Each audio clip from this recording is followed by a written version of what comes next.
તો કેમ છો બધા મજામાં ને તમારા બધાનું સ્ટડી ટેલર ધ હાર્દિકમાં ખૂબ જ સ્વાગત છે। આજે આપણે 30 ઓક્ટોબર 2020ના રોજનું ધ હિન્દુનું ગુજરાતીમાં એનાલિસિસ જોવાનું છે। આજનો લેક્ચર ખૂબ જ ઇન્ટરેસ્ટિંગ રહેશે, તમને ઘણી બધી નવી વસ્તુ જાણવા મળશે। તો શું તમે બધા તૈયાર છો ને? તમે બધા ઇન્ટરેસ્ટેડ છો ને? So I am the Hardik Parmar and let us start our journey towards success. પહેલા અતિ મહત્વનો આર્ટિકલ જોઈએ તો આસામ અને મિઝોરમની વચ્ચે બોર્ડર એટલે કે સરહદની બાબતે ફરીથી ડિસ્પ્યુટ, ફરીથી વિવાદો ઊભા થઈ રહ્યા છે। તમને ખ્યાલ હશે, આપણે આની પહેલાં પણ ઘણી બધી વાર વાત કરેલી છે કે નોર્થ ઈસ્ટની અંદર એટલે કે ઉત્તર પૂર્વના રાજ્યની અંદર જે 7 સિસ્ટર તરીકે ઓળખાય છે, એટલે કે અસમને, અરુણાચલ પ્રદેશને, મેઘાલયને, મિઝોરમને, મણિપુરને, નાગાલેન્ડને, ત્રિપુરાને, આ બધાની અંદર બોર્ડર ડિસ્પ્યુટ એટલે કે વિવાદોને લઈને વારંવાર સરહદો ઊભી થતી હોય છે। આનો મૂળ જોઈએ તો અત્યારે ફરીથી આમાં વિવાદ જોવા મળેલો છે કોની? અસમ અને મિઝોરમની વચ્ચે। આખા મૂળની વાત કરીએ તો તમને ખ્યાલ હશે કે ભારત અંગ્રેજોનું ગુલામ હતું। તો અંગ્રેજોના સમયની પહેલાંની વાત કરીએ અથવા તો અંગ્રેજોના સમય દરમિયાનની વાત કરીએ તો પહેલાં અંગ્રેજોના સમયની પહેલાં શું હતું તો કે આસામ એક બહુ મોટું રાજ્ય હતું અને અહીંયા રાજાશાહી હતી, અહીંયા રાજા હતા, અહીંયા એક વંશના રાજાનું શાસન હતું। કયા વંશના? અહોમો વંશના રાજા ત્યાં હતા। કયા? અહોમો વંશના રાજા। અને અત્યારે જે નોર્થ ઈસ્ટ જે છે એમાં આસામ એક સૌથી મોટું કિંગડમ હતું જે અહોમના અંતર્ગત આવતું હતું। પરંતુ પછી આગળ જતાં બ્રિટનના લોકોએ એટલે બ્રિટિશર લોકોએ, અંગ્રેજોએ શું કરેલું કે આસામને પોતાના અંતર્ગત લઈ લીધું, આસામનું કોન્સોલિડેશન કરી નાખેલું, પોતાની અંદર એને સમાવી લીધું। કોની માટે? તો કે ટી પ્લાન્ટેશન માટે, એટલે કે ચાના બગીચા માટે, અહીંયા ચાની ખેતી કરવા માટે। કારણ કે અંગ્રેજોને, બ્રિટિશરોને તો માત્ર પોતાનો ફાયદો જોવાનો હતો, એટલે એમણે આસામને પોતાના અંતર્ગત લઈ લીધું, અહીંયા ઘણા બધા લોકોને મોકલી દીધા ચાની ખેતી કરવાને એને માટે। પછી ધીમે ધીમે આસામની અંદરથી નવા નવા રાજ્ય બનતા ગયા, પછી અલગ અલગ લુસાઈ હિલ્સ ને બધા અલગ અલગ બનાવતા ગયા। પછી આઝાદી પછી શું થયું? તો આઝાદી પછી જે છે એ ત્યારે પણ આસામ જ એક મોટું રાજ્ય હતું, પરંતુ ધીમે ધીમે જે બળવાખોરો ઇન્સર્જન્ટ લોકો હતા અને અલગ અલગ પ્રજાતિના, અલગ અલગ ટ્રાઇબ્સ, અલગ અલગ જાતિના લોકો હતા, એના જે ઇન્સર્જન્ટ લોકો, બળવાખોર લોકો હતા, એમને કીધું અમારે પણ રાજ્ય જોઈએ, અમારે પણ રાજ્ય જોઈએ, એટલે ધીમે ધીમે બધા રાજ્ય બન્યા। એટલે એવું સમજો કે આસામ પહેલાં એક બહુ મોટું રાજ્ય હતું અને એમાંથી અલગ અલગ રાજ્ય બન્યા। એટલે હવે આસામને તો પોતાનો જે જમીનનો ટુકડો જે છે એ જતો રહ્યો, પોતાની માલિકીની જે વસ્તુ હતી એ જતી રહી, એટલે સરહદનો ઇસ્યુ રહેવાનો છે, બોર્ડરનો ઇસ્યુ રહેવાનો છે। એટલે આસામના ઘણા બધા રાજ્ય સાથે, આજુબાજુના સાથે સરહદના વિવાદો રહેલા છે। તો અત્યારે આ વિરોધને એ બધું ચાલી રહ્યું છે। આસામ અને મિઝોરમનો જે બોર્ડર ડિસ્પ્યુટ જે છે એ ખૂબ જૂનો છે, કોલોનિયલ ઇરા એટલે કે જ્યારે ભારત અંગ્રેજોનું ગુલામ હતું ત્યારનો આ આખો મુદ્દો છે। મિઝોરમ જે છે એને રાજ્યનો દરજ્જો ક્યારે આપવામાં આવેલો? તો મિઝોરમને રાજ્યનો દરજ્જો જે છે 1987માં આપવામાં। મેં તમને કીધું કે પહેલાં આસામ એક જ મોટું રાજ્ય હતું, ત્યાં નોર્થ ઈસ્ટની અંદર બીજા કોઈ મોટા રાજ્ય હતા નહીં। 1987ની અંદર મિઝોરમને રાજ્યનો દરજ્જો આપવામાં આવેલો। કઈ રીતે? તો કે સ્ટેટ ઓફ મિઝોરમ એક્ટ 1987। કોઈ પણ રાજ્યનો દરજ્જો કોણ આપી શકે? તો કોઈ પણને રાજ્યનો દરજ્જો પાર્લામેન્ટ, સંસદ આપી શકે। કઈ રીતે આપી શકે? તો આર્ટિકલ, આપણે ભારતના બંધારણની અંદર ભાગ 1ની વાત કરીએ તો ભાગ 1નું નામ શું છે? યુનિયન એન્ડ ઇટ્સ ટેરિટરી, જેને ગુજરાતીમાં કહેવાય સંઘ અને તેનું રાજ્ય ક્ષેત્ર। કયું? સંઘ અને તેનું રાજ્ય ક્ષેત્ર, જેમાં 1 થી 4 નંબરની કલમ આવેલી છે। કઈ? 1 થી 4 નંબરની કલમ। અને એની અંદર વાત કરેલી છે નવું રાજ્ય કઈ રીતે બનાવી શકાય, કોણ બનાવી શકશે, રાજ્યની સીમામાં કઈ રીતે ફેરફાર કરી શકે, રાજ્યના એરિયામાં, રાજ્યના વિસ્તારમાં, રાજ્યના નામમાં કઈ રીતે ફેરફાર કરી શકે, કોણ કરશે, કેવી રીતે કરશે, કેવી બહુમતી જોશે, શું તે બંધારણીય સુધારો ગણાશે કે નહીં ગણે, આ બધું એમાં આપેલું છે। અને એની માટેના મેં બધા માટે અલગ અલગ વિડીયો બનાવેલા છે, આર્ટિકલ 1 ઉપર, આર્ટિકલ 2 ઉપર, આર્ટિકલ 3 ઉપર, આર્ટિકલ 4 ઉપર। એ બધા તમે જે એમ લક્ષ્મીકાંતની બુકનું એનાલિસિસ આપેલું છે એમાં જઈ અને તમે જોઈ શકો છો। બીજું, આ બધા ભારતની અંદર જેટલા પણ રાજ્યો જે છે એ બધા રાજ્યના નામ ક્યાં લખેલા હોય? તો ભારતના બધા રાજ્યના નામ જે છે એ અનુસૂચિ 1માં લખેલા છે। અનુસૂચિ એટલે કે શેડ્યુલ 1માં લખેલા છે, બરાબર? અનુસૂચિ 1માં લખેલા છે। અને ભારતના બંધારણનો આર્ટિકલ 1 શું છે? આર્ટિકલ 1 એવું કહે છે કે યુનિયન એન્ડ ઇટ્સ ટેરિટરી, ભારતનો સંઘ અને તેનું રાજ્ય ક્ષેત્ર। તો આટલી વસ્તુ તમને ખબર હોવી જોઈએ, બરાબર? એક અનુસૂચિ 1, પછી આ બધું નવું રાજ્યને બધું બનાવવાની સત્તા સંસદ પાસે છે, બીજા કોઈ પાસે છે નહીં, બરાબર? તો 1987માં મિઝોરમ નવું રાજ્ય બન્યું। Assam became a constituent state of India. Assam જે છે એ તો 1950માં તે રાજ્ય બની ગયેલું હતું, પરંતુ આગળ જતાં જેમ નવા રાજ્ય બનતા ગયા તો મેં તમને કીધું કે એની ઘણી બધી ટેરિટરી, એનો ઘણો બધો પ્રદેશ જે છે એ બીજા રાજ્યને આપવો પડ્યો। જેમ કે મિઝોરમ બન્યું તો આસામનો ઘણો બધો ભાગ એમાં જતો રહ્યો, નાગાલેન્ડ બન્યું તો એનો ઘણો બધો ભાગ અહીંયા જતો રહ્યો। એટલે આ ઇસ્યુ છે। 1960 થી 70 દરમિયાન ઘણા બધા નવા રાજ્ય બન્યા અને આસામનો ઘણો બધો જમીન પ્રદેશ જતો રહ્યો। તમને ખ્યાલ હશે, આપણે અહીંયા વાત કરીએ તો ઘરના લોકો હોય તો તે પોતાની જમીનનો થોડોક ટુકડો દેતા નથી, તો આસામની તો ઘણી બધી જમીન જતી રહી।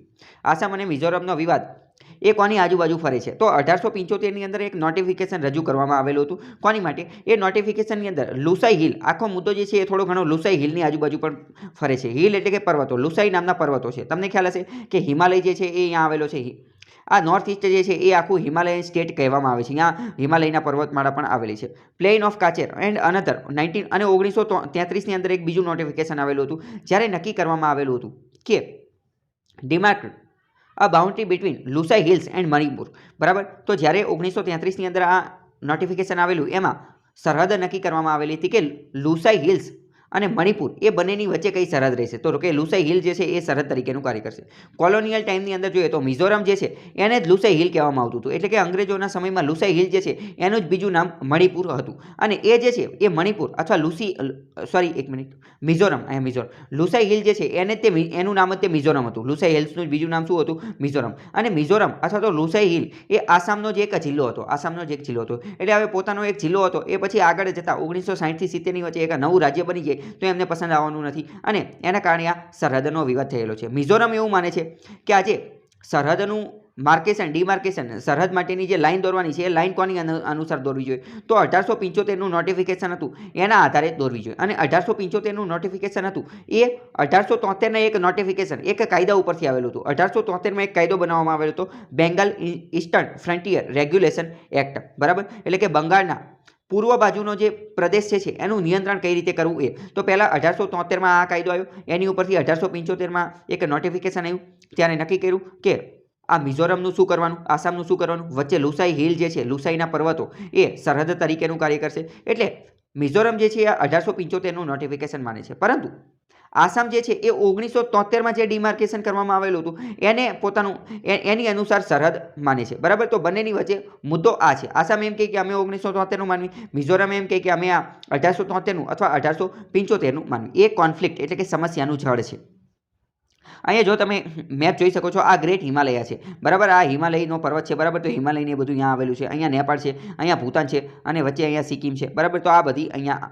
પછી જો નાગાલેન્ડની અંદર આ મેઘાલયની અંદર વાત કરીએ તો ગારો, ખાસી અને જૈંતિયા ત્રણેય એ રીતના પર્વતો આવેલા છે. અહીંયા જો મિઝો હિલ્સ આવેલી છે, પછી અહીંયા નાગા હિલ્સ આવેલી છે અને અહીંયા પટકાઈ બૂમ આવેલી છે. તો આ બધી વસ્તુ તમને ખબર હોવી જોઈએ. જો અહીંયા નામચા બારવા નામનો એક પર્વત છે. નામચા બારવા નામનો પર્વત જે છે એ અરુણાચલ પ્રદેશની ઉપર આવેલો છે. અરુણાચલ પ્રદેશની ઉપર આ પર્વતનું મહત્વ થોડું વધારે છે. કેમ? કારણ કે તમને ખ્યાલ હશે બ્રહ્મપુત્ર નદી જે છે એ ચાઇનામાંથી આવે છે. ચાઇનામાંથી જ્યારે એ ભારતના અરુણાચલ પ્રદેશની અંદર એન્ટર થાય છે તો જ્યારે એન્ટર થાય ત્યારે નામચા બારવા નામના પર્વતેથી એન્ટર થાય છે અને ત્યાંથી વળાંક લે છે. ત્યાંથી શું કરે છે? યુ ટર્ન મારે છે અથવા તો ત્યાંથી વળાંક લેવાનું કાર્ય કરે છે.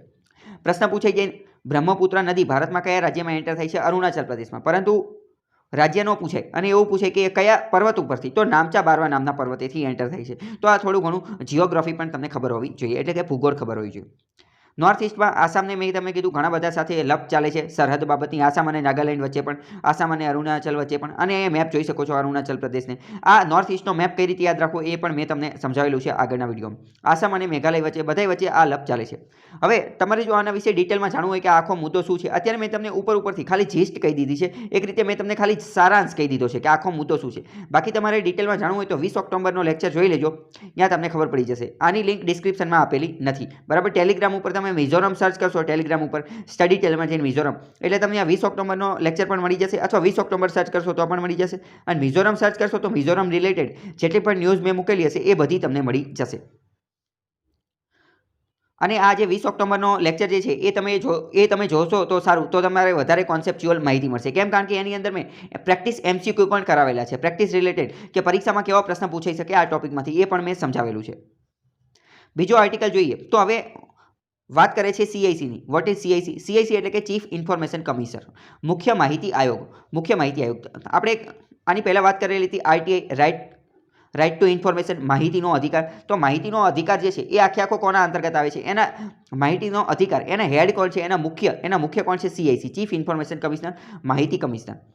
એનું પદ છેલ્લા 2 મહિનાથી ખાલી છે. એની કોઈએ નિમણૂક જ કરેલી નથી. એની નિમણૂક 3 સભ્યોની કમિટી દ્વારા થાય છે અને એ કમિટીના હેડ હોય છે પ્રાઇમ મિનિસ્ટર અને બીજા એક વ્યક્તિ હોય છે અપોઝિશન ઓફ લોકસભામાં વિરોધ પક્ષના નેતા. તો ત્રીજા વ્યક્તિ કોણ હોય છે એ તમારે કમેન્ટ બોક્સમાં લખીને જણાવવાનું છે. 3 વ્યક્તિની કમિટી બનેલી હોય છે, એક પ્રાઇમ મિનિસ્ટર, એક વિરોધ પક્ષના નેતા અને ત્રીજા કોણ હોય એ કહેવાનું. એ ત્રણેય ભેગા થઈ અને CICની નિમણૂક કરે. હકીકતમાં તો CICની અપોઇન્ટમેન્ટનો પ્રાઇમ મિનિસ્ટર પ્રેસિડેન્ટ જ કરે છે, પરંતુ આ 3 વ્યક્તિ ખાલી એની નિમણૂક કરે, પછી એને શપથ લેવાનું ને એ બધું કાર્ય તો પ્રેસિડેન્ટ કરે છે. તો એવું માનવામાં આવે છે કે હવે નવા સીઆઈસી જે છે એ યશવર્ધન બનશે. કોણ બનશે? યશવર્ધન બનશે. તો એના કારણે એ થોડો વિવાદમાં પણ આવી ગયેલું છે. શા માટે વિવાદ છે એ આપણે જોઈએ. પહેલાં તો એવું સમજો કે છેલ્લા ઘણા સમયથી સીઆઈસીની આ જે સીઆઈસી એટલે કે મુખ્ય માહિતી આયોગ એની પોસ્ટ જે છે આ બીજી વાર ખાલી થઈ ગયેલી છે. અત્યારે તો હવે ઓલા જૂના છે એ રિટાયર થઈ ગયેલા એટલે, અને આની પહેલાં પણ એકવાર ખાલી થઈ ગયેલી હતી, તો એ ખબર હોય. હવે અત્યારે આ યશવર્ધન જે છે એ નવા બનશે, તો એ વિવાદોમાં આવી ગયેલા છે. શા માટે વિવાદોમાં આવી ગયેલા છે? તો પહેલાં તો વિરોધ પક્ષના નેતા જે છે એણે એની ઉપર આજે જે રીતે આ મેનર એટલે કે જે પ્રક્રિયાથી એમની નિમણૂક કરવામાં આવેલી છે, મેં તમને કીધું કે સિલેક્શન કમિટી એની નિમણૂક કરે છે. સિલેક્શન કમિટીમાં 3 વ્યક્તિ હોય, એક તો પ્રાઇમ મિનિસ્ટર હોય, એક તો વિરોધ પક્ષના નેતા હોય, અને ત્રીજા કોણ હોય એ તમારે કહેવાનું છે. બરાબર? એ એનું નક્કી કરે છે અને પછી પ્રેસિડેન્ટ એની નિમણૂક કરે છે. તો વિરોધ પક્ષના નેતાએ આ જે પ્રક્રિયા જે છે એની ઉપર થોડો સવાલ ઉઠાવેલો છે. એમના દ્વારા એવું કહેવામાં આવેલું છે કે આ મિનિસ્ટ્રી ઓફ પર્સોનલ દ્વારા અરજી કરવામાં આવેલી હતી, એક એવી એડવર્ટાઇઝમેન્ટ જાહેરાત આપવામાં આવેલી હતી કે સીઆઈસી અને આઈસી એટલે કે ચીફ ઇન્ફોર્મેશન કમિશનર, મુખ્ય માહિતી આયોગ અને માહિતી કમિશનર એનું પદ ખાલી છે. તો જો કોઈ વ્યક્તિ એવી લાયકાત ધરાવતો હોય તો આ અરજી કરી શકે છે. બરાબર? જેવી રીતે જીપીએસસીમાં યુપીએસસીમાં કેવી રીતે અરજી મંગાવતા હોય એવી રીતે મિનિસ્ટ્રી ઓફ પર્સોનલે સીઆઈસી અને આઈસી માટે અરજી મંગાવી. તો એમાં ઘણા બધા 135 જેટલા લોકોની અરજી આવી. એની ઉપરથી આ જે ત્રણ સભ્યોની કમિટી હતી, પ્રાઇમ મિનિસ્ટર વાળી કમિટી, એણે એમાંથી અમુક વ્યક્તિઓને શોર્ટલિસ્ટ કર્યા. તો અત્યારે વિરોધ પક્ષના નેતાનું એવું કહેવાનું થાય છે કે જે અત્યારે આ જેને નિમણૂક કરવાની વાત ચાલે છે, કોને? યશવર્ધન, જેને નિમણૂક કરવાની વાત ચાલે છે, એનું નામ તો આમાં કંઈ હતું જ નહીં. તો he had not been on the list of applicants એટલે કે જે ઉમેદવારો હતા એની અંદર તો આનું નામ હતું જ નહીં. તોય ત્યાં અચાનક ક્યાંથી આવી ગયા? તો એવો કંઈક મુદ્દો છે. બીજું એવું પણ માનવામાં આવે છે કે સુપ્રીમ કોર્ટે ફેબ્રુઆરી 2019ની અંદર એક ચુકાદો આપેલો હતો, એક ગાઈડલાઈન આપેલી હતી, નિયમો આપેલા હતા. શું? સુપ્રીમ કોર્ટે એવું કીધેલું હતું, alleging a failure to follow the supreme court transparency guideline. 2019માં સુપ્રીમ કોર્ટે એવું કીધું હતું કે કોઈ પણ જગ્યાએ ટ્રાન્સપરન્સી હોવી ખૂબ જ જરૂરી છે, પારદર્શિતા હોવી જરૂરી છે. તો અહીંયા પારદર્શિતા જળવાતી નથી, એટલે આ બે વિવાદોમાં આ સપડાઈ ગયા છે સીઆઈસી, એ ખબર હોવી જોઈએ. બીજી વાત કરીએ તો સીઆઈસીની નિમણૂકમાં પણ ઘણો બધો વાર થઈ ગયેલી છે, ઘણું બધું ડીલે મોડું જોવા મળે છે. સીઆઈસીની રચના, કમ્પોઝિશન કઈ રીતનું છે એ જોઈએ. તો સીઆઈસીની અંદર એક મુખ્ય ચૂંટણી કમિશનર હોય, એટલે કે મુખ્ય ચૂંટણી કમિશનર સીઆઈસી, અને એની સિવાય વધુમાં વધુ 10 આઈસી હોય, એટલે કે 10 માહિતી કમિશનર હોય. 10થી વધુ ન હોઈ શકે, 10થી ઓછા હોઈ શકે. ફૂલ સ્ટ્રેન્થમાં જોઈએ તો સૌથી વધુ 10 હોઈ શકે, એટલે ટોટલ 11 હોઈ શકે. 11થી વધુ હોઈ શકે નહીં, કારણ કે એક બોસ અને બીજા 10 હેલ્પર. બરાબર? પરંતુ છેલ્લા ટ્વાઇસ ધીસ યર, અત્યારે બીજી વાર આ થઈ ગયું, not function at full strength, full મેજોરિટીમાં પણ કામ કરતું નથી છેલ્લા 4 વર્ષથી.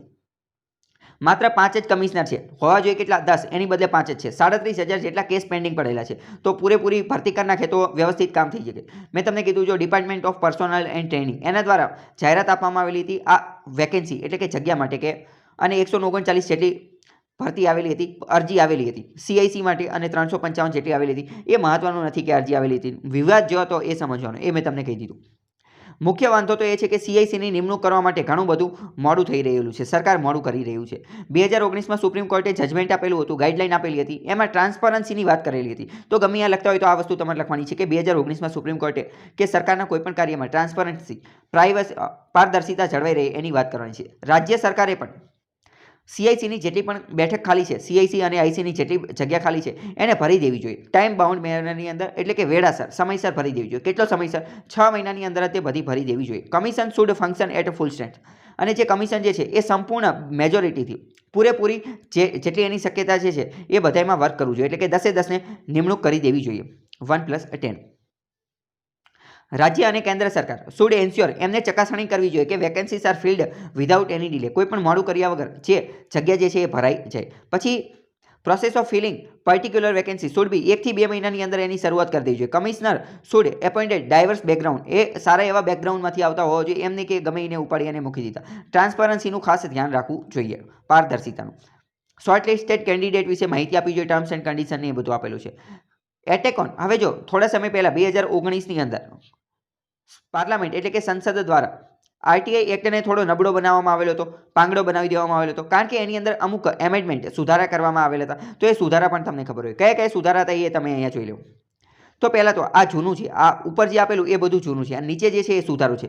મૂળ એક્ટ, મૂળ કાયદો જે છે એ 2005નો છે. 2005ના મૂળ કાયદામાં એવું હતું કે CIC જે છે અને IC એટલે કે મુખ્ય માહિતી કમિશનર અને માહિતી કમિશનર એમનો ફિક્સ સમયગાળો હશે. કેટલા વર્ષનો? 5 વર્ષનો ફિક્સ સમયગાળો હશે. પરંતુ નવા કાયદાની અંદર સુધારો કરીને શું કરી નાખ્યું કે કેન્દ્ર સરકાર એ નક્કી કરશે. શું નક્કી કરશે? કે એમનો સમયગાળો કેટલો રાખવાનો. 5 વર્ષનો નહીં. કેન્દ્ર સરકારને 1 વર્ષમાં જેવું લાગી જાય કે ના હરખું કામ નથી કરતા તો એને કાઢી નાખશે.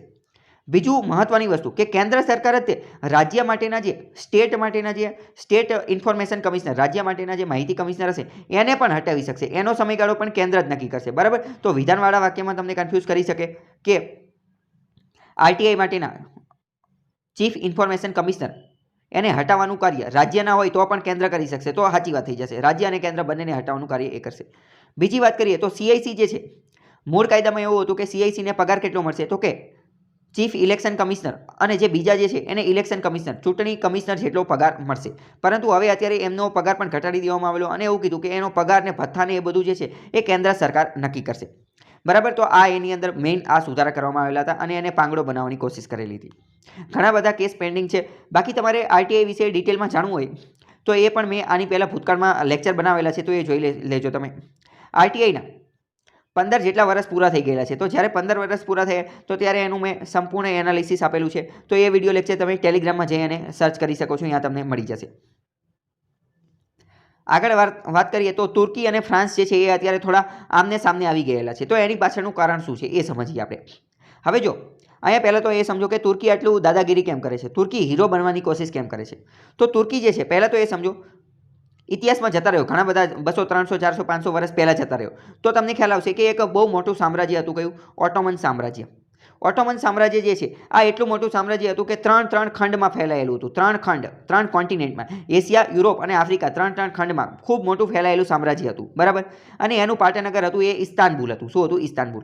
અને પરંતુ પછી તો આગળ જતાં ઓટોમન સામ્રાજ્યનો અંત થયો, એનું વિઘટન થઈ ગયેલું અને અત્યારે ઓટોમન સામ્રાજ્યનું કોઈ એક નાનું એવું અંશ બચેલું હોય તો એ છે તુર્કી. બરાબર.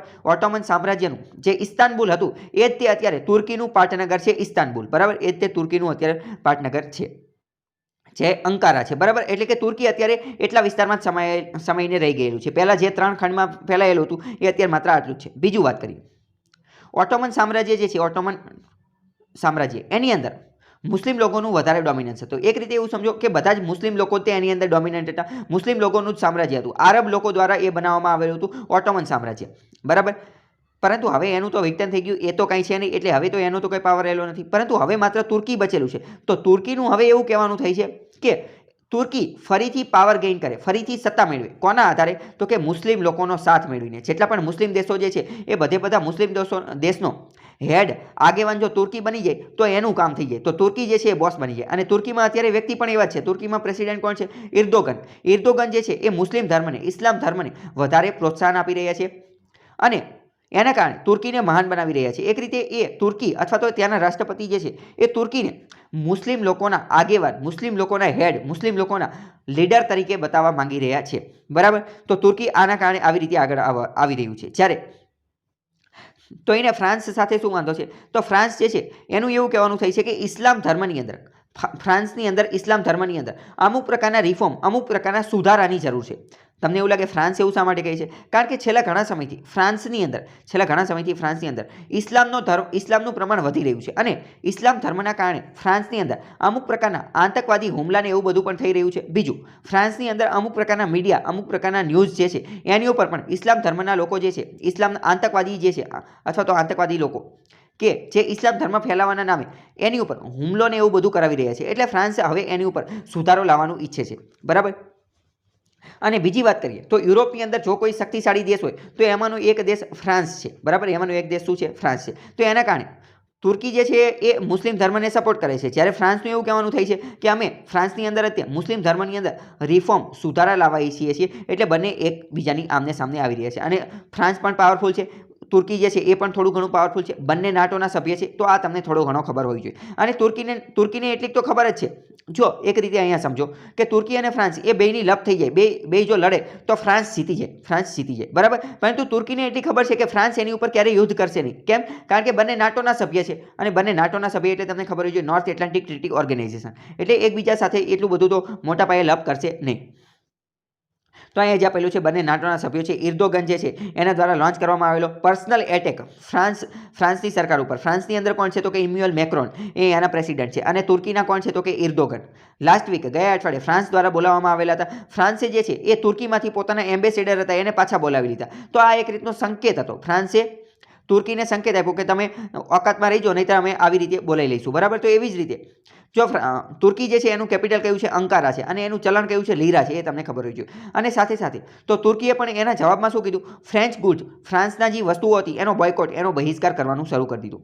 મુખ્ય ટ્રિગર પોઈન્ટ શું હતો એ આપણે જોઈએ. તો ટ્રિગર પોઈન્ટ શું હતો ફ્રાન્સની અંદર ફ્રાન્સ સરકાર દ્વારા ચાર્લી હેબ્ડો નામનું એક મેગેઝિન છે સ્ટ્રિકિકલ એ મેગેઝિન છે એને ફ્રાન્સની સરકાર જે છે એ સપોર્ટ કરે છે. તો એના કારણે તુર્કીને વાંધો છે. ફ્રાન્સ જે છે એ આ મેગેઝિનને સપોર્ટ કરે છે એના કારણે તુર્કીને વાંધો છે. કેમ? કારણ કે ફ્રાન્સ આ ચાર્લી હેબ્ડોને સપોર્ટ કરે છે તો એના કારણે આ ચાર્લી હેબ્ડોની ઓફિસ જે છે એની ઉપર અલ કાયદાના જિહાદિસ્ટ લોકો જે છે એણે જાન્યુઆરી 2015ની અંદર હુમલો કરેલો હતો. શા માટે હુમલો કરેલો હતો? કારણ કે આ ચાર્લી હેબ્ડો નામનું જે ન્યૂઝપેપર જે છે એણે પ્રોફેટ મોહમ્મદ એટલે કે મોહમ્મદ પૈગંબરના વિરુદ્ધમાં અમુક પ્રકારના કાર્ટૂન બનાવેલા હતા. એ કાર્ટૂન આ અલ કાયદાને પસંદ આવ્યા નહીં એટલે એને એની ઉપર હુમલો કર્યો. ફ્રાન્સને મજા આવી નહીં. ફ્રાન્સે આ ન્યૂઝપેપરનું સમર્થન કર્યું. તો એના કારણે તુર્કીને ન મજા આવી. કારણ કે તુર્કીને એવું થયું કે આ ચાર્લી હેબ્ડો જે છે એ તો ઇસ્લામ વિરુદ્ધની બાબતો ફેલાવી છે તો એની ઉપર તો એક્શન લેવા જોઈએ. એટલે એના કારણે આ બધો ટ્રિગર પોઈન્ટ આ છે. અંકારા ઇર્દોગન એકે પાર્ટી ઇર્દોગનની પાર્ટીનું નામ એકે પાર્ટી છે. Has projected itself as defender of selective Muslim. Erdogan પોતાની જાતને પોતાના દેશને પોતાના વ્યક્તિત્વને મુસ્લિમ ધર્મના અથવા સિલેક્ટિવ મુસ્લિમ ધર્મના ડિફેન્ડર સંહારક તરીકે અથવા તો પ્રોટેક્ટરની સુરક્ષા કરવાવાળા વ્યક્તિ તરીકે લોન્ચ કરવા માંગે છે. આની પહેલાં તો ફ્રાન્સની અંદર એક ખતરનાક વસ્તુ બની ગઈ હતી. ઓક્ટોબર 16ની વાત કરીએ તો એક 18 વર્ષના બાળક દ્વારા જે એના સ્કૂલના ટીચર હતા હિસ્ટ્રીના ટીચર એનું માથું કાપી નાખવામાં આવેલું અને એ ઇસ્લામ વ્યક્તિ હતો. બરાબર. મુસ્લિમ વ્યક્તિ હતો એણે એનું માથું કાપી નાખ્યું. તો આ આટલી ખતરનાક લેવલની વસ્તુ. અને ફ્રાન્સ તો એક રીતે જોઈએ તો યુરોપનો દેશ છે. અહીંયા હ્યુમન રાઇટનું ને એ બધાનું વધારે મહત્વનું હોય. તો આવી રીતે કોઈ સ્ટુડન્ટ કોઈ ટીચરનું માથું કાપી નાખે તો એ ખરાબ વસ્તુ કહેવાય. એના કારણે આ બધું વસ્તુ. અને અહીં એક કારણ જાણવું પણ મહત્વનું છે કે એ બાળકે ટીચરનું માથું શા માટે કાપ્યું? કારણ કે એ જે ટીચર જે છે he showed he student caricatures of the prophet Muhammad એટલે કે જે મોહમ્મદ પૈગંબર જે છે એમના વિશેનું કાર્ટૂન અથવા એમના વિશેની કંઈક વસ્તુ બતાવેલી હતી અને એ બાળકને પસંદ આવેલી નથી એટલે એમનું માથું કાપી નાખ્યું એની હત્યા કરી નાખી. તો આ બધી વસ્તુ છે. મેક્રોન એના માટે એમ્યુઅલ મેક્રોન ફ્રાન્સના એ ઇસ્લામની અંદર ફ્રાન્સની અંદર રિફોર્મ સુધારા લાવવા ઈચ્છે છે. શા માટે સુધારા લાવવા ઈચ્છે છે એ આપણે જોઈ લીધું. બીજો આર્ટિકલ જોઈએ તો કોર સેક્ટરની અંદર લોએસ્ટ કોર સેક્ટર સિન્સ માર્ચની અંદરથી માર્ચ પછી અત્યારે કોર સેક્ટરની અંદર થોડો સારો વધારો જોવા મળેલો છે. એટલે પહેલાં કોર સેક્ટર જે છે એ એકદમ માઇનસમાં રહેતું હતું પરંતુ હવે એની અંદર થોડોક સુધારો જોવા મળેલો છે. હવે જો એમાં શું સુધારો છે શું વધારો છે એ આપણી માટે મહત્વનું નથી. કેમ? કારણ કે આ દર 2 મહિને આ કોર સેક્ટરના રેન્કિંગ આવતો હોય છે. આપણી માટે મહત્વનું નથી. આપણને એ ખબર હોવી જોઈએ કે 8 કોર ઇન્ડસ્ટ્રી કઈ કઈ છે. એની અંદર 8 મૂળભૂત ઉદ્યોગોનો સમાવેશ થાય છે. તો એ કયા છે એ તમને ખબર હોવી જોઈએ. અત્યારે માર્ચ 2020 પછી પ્રથમવાર ઇલેક્ટ્રિસિટી વીજળી અને સ્ટીલ પ્રોડક્શનની અંદર પોઝિટિવ ગ્રોથ જોવા મળેલો છે. સાથે સાથે કોલ પ્રોડક્શનની અંદર પણ વધારો જોવા મળેલો છે. આ કોર પ્રોડક્શન શું છે એના વિશે તમને ખબર હોવી જોઈએ. કોર સેક્ટર ઇન્ડસ્ટ્રી શું છે એ ખબર હોવી જોઈએ. 8 કોર સેક્ટર ઇન્ડસ્ટ્રી છે કે જેની અંદર કોલ એટલે કે કોલસાનો, ક્રૂડ ઓઇલનો, નેચરલ ગેસનો, રિફાઇનરી પ્રોડક્ટનો, ફર્ટિલાઇઝરનો, સ્ટીલનો, સિમેન્ટનો અને ઇલેક્ટ્રિસિટી એટલે કે વીજળીનો સમાવેશ થાય છે. આને કઈ રીતે યાદ રાખવું એ પણ મેં તમને કીધેલું છે. ફ્રેન્ચ CCE બરાબર ફ્રેન્ચ CCE એ રીતે તમે યાદ રાખી શકો છો. 8 કોર ઇન્ડસ્ટ્રી જે છે એની અંદર ટોટલ જેટલા પણ ઉદ્યોગો જેટલા પણ છે એ એની અંદરથી આ 8 કોર ઇન્ડસ્ટ્રી ભારતની અંદર જેટલા પણ ઉદ્યોગો જે છે એમાંથી 8 કોર ઇન્ડસ્ટ્રીના ઉદ્યોગો કેટલા છે? 40% ઉદ્યોગો તો માત્ર આ 8 કોરમાંથી જ આવે છે. તો એ તમારે યાદ રાખવાનું છે. જો વિધાનવાળા વાક્યમાં એવું કહી દે કે ભારતની અંદર ટોટલ ઉદ્યોગો જે છે એમાંથી 8 કોરની અંદર 50% અથવા 50% કરતાં વધારે ઉદ્યોગો 8 કોરમાંથી આવે છે તો વાત ખોટી. કેમ? કારણ કે 40% છે. 50% એકદમ અડધા નથી પરંતુ અડધા કરતાં થોડા ઓછા છે. અને એક ઇન્ડેક્સ લોન્ચ કરવામાં આવે છે ઇન્ડેક્સ ઓફ ઇન્ડસ્ટ્રીયલ પ્રોડક્શન. આ ઇન્ડેક્સ કોના વિશે છે? તો કે ભારત દેશની અંદર ઇન્ડસ્ટ્રીયલ લેવલે ઉદ્યોગની અંદર કેટલું પ્રોડક્શન કેટલું ઉત્પાદન થાય છે, કયા ઉદ્યોગની અંદર, કયા કારખાનાની અંદર, કઈ ફેક્ટરીની અંદર કેટલું ઉત્પાદન થાય છે, કેટલી વસ્તુ બને છે, કેટલી ગાડી બને છે, કેટલી વસ્તુ બને છે એનો ઇન્ડેક્સ લોન્ચ કરવામાં આવે છે. અને આ ઇન્ડેક્સની અંદર જો સૌથી વધારે કોઈનો ફાળો હોય તો એ આ છે 8 કોર ઇન્ડસ્ટ્રીનો અથવા 8 કોર સેક્ટરનો. 8 કોર સેક્ટર બધા અહીંયા તમે જોઈ શકો છો. 8 કોર સેક્ટરની અંદર સૌથી વધુ ફાળો કોનો છે એ તમને ખબર હોવી જોઈએ. તો રિફાઇનરીનો સૌથી વધુ ફાળો છે એ તમને ખબર હોવી જોઈએ. રિફાઇનરી 28%. સૌથી વધુ કોણ છે? રિફાઇનરી. 8 કોર ઇન્ડસ્ટ્રીને ડિક્રીઝિસ ઘટતા લેવલમાં જોઈએ, ઘટતા લેવલની અંદર, તો સૌથી વધુ કોણ આવશે તો કે રિફાઇનરી, બરાબર, પછી ઇલેક્ટ્રિસિટી, પછી સ્ટીલ, અહીંયા તમે જોઈ શકો છો, બરાબર. પછી હવે ઇન્ડેક્સ ઓફ ઇન્ડસ્ટ્રીયલ પ્રોડક્શન, મેં તમને કીધું કે જે ડિટેલ એટલે કે માહિતી આપે છે કે ભારત દેશની અંદર કયા ઉદ્યોગની અંદર કેટલું પ્રોડક્શન થાય છે અને એના કારણે ઇકોનોમીની પણ આપણે માહિતી મેળવી શકીએ છીએ. આજે ઇન્ડેક્સ ઓફ ઇન્ડસ્ટ્રીયલ પ્રોડક્શન જે છે એ મોસ્પી દ્વારા લોન્ચ કરવામાં છે. મોસ્પી એટલે કે ministry of statistical and programme implementation, બરાબર. અને એની એક ઓફિસ છે કઈ, CSO. CSO એટલે કે સેન્ટ્રલ સ્ટેટિસ્ટિકલ ઓર્ગેનાઇઝેશન. CSO મોસ્પી અંતર્ગત કાર્ય કરે છે અને મોસ્પી અંતર્ગત કાર્ય કરતું CSO એક પબ્લિકેશન લોન્ચ કરે છે, IIP, index of industrial production. IIP જે છે એમાં 8 જેટલા કોર સેક્ટરનું વધારે અહમ યોગદાન છે, વધારે ફાળો છે, તો એ ખબર હોવી જોઈએ. આની માટેનું 8 કોર ઇન્ડસ્ટ્રી માટેનું બેઝ યર કયું છે એ ખબર હોવી જોઈએ. 2004-05 થી લઈ અને 2011-12 અને એપ્રિલ 2017 એ એનું બેઝ યર છે, એ ખબર હોવી જોઈએ. બીજો આર્ટિકલ જોઈએ તો ભારતીય અર્થતંત્ર માટે ખરાબ વસ્તુ છે. શા માટે? કારણ કે આપણું ફિસ્કલ ડેફિસિટ જે છે એમાં ખૂબ જ વધારો થયેલો છે, 9 લાખ કરોડનો વધારો થઈ ગયેલો છે ફિસ્કલ ડેફિસિટ. પહેલાં તો એ સમજો ડેફિસિટનો મતલબ શું થાય. ડેફિસિટને ગુજરાતીમાં કહેવાય, એકદમ શુદ્ધ ગુજરાતીમાં કહેવાય ખાધ. શું કહે? ખાધ. એટલે અહીંયા કંઈ ખાવાની વસ્તુ આવે એની વાત કરતા નથી. ડેફિસિટ એટલે ખાધ, એટલે કે ખોટ, એટલે કે ખર્ચો. એટલે આવું ક્યારે થાય? જ્યારે સરકારની આવક ઓછી હોય, શું કહેવાય? આવક ઓછી હોય અને ખર્ચ વધારે હોય. આવક ઓછી હોય અને ખર્ચ વધારે હોય ત્યારે ડેફિસિટ એટલે કે ખાધ, એટલે કે ખર્ચ વધી જાય છે ત્યારે એને કહેવાય ડેફિસિટ, બરાબર. આવક ઓછી હોય અને ખર્ચ વધારે હોય ત્યારે ડેફિસિટનું નિર્માણ થાય છે, બરાબર. તો હવે વધારાના ખર્ચને પૂરો કરવા માટે શું કરવું પડે? વધારાના ખર્ચને પૂરો કરવા માટે બોરો કરવું પડે, ઉધાર લેવા પડે, પૈસા ઉધાર લેવા પડે. એટલે જે ઉધાર લીધેલા પૈસા જે છે એને તો ફિસ્કલ ડેફિસિટ કહેવામાં આવે છે. તો આ ખબર હોય છે.